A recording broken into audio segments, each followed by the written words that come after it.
tueur inconnu est toujours en fuite. Après des semaines de meurtres inexpliqués, les actes du tueur inconnu sont toujours à la hausse.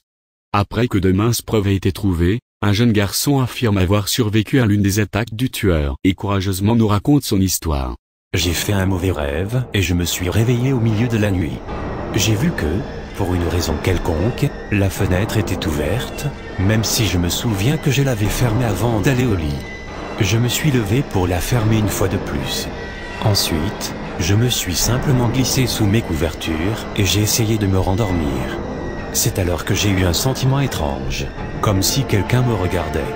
Je levai les yeux et j'ai presque sauté hors de mon lit. Là, dans le petit rayon de lumière, éclairant entre mes rideaux, il y avait une paire d'yeux. Ces yeux n'étaient pas normaux, ils étaient sombres, menaçants et bordés de noir. C'est quand j'ai vu sa bouche.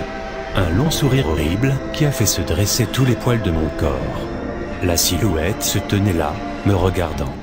Finalement, après ce qui semblait être une éternité, il a dit une phrase, mais l'a dite d'une manière que seul un fou pourrait dire. Laissé échapper un cri, et il tira un couteau, visant mon cœur. Il a sauté au-dessus de mon lit, alors j'ai essayé de le repousser.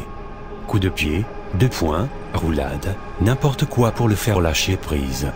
C'est alors que mon père entra dans ma chambre et l'homme jeta le couteau, qui pénétra dans l'épaule de mon père.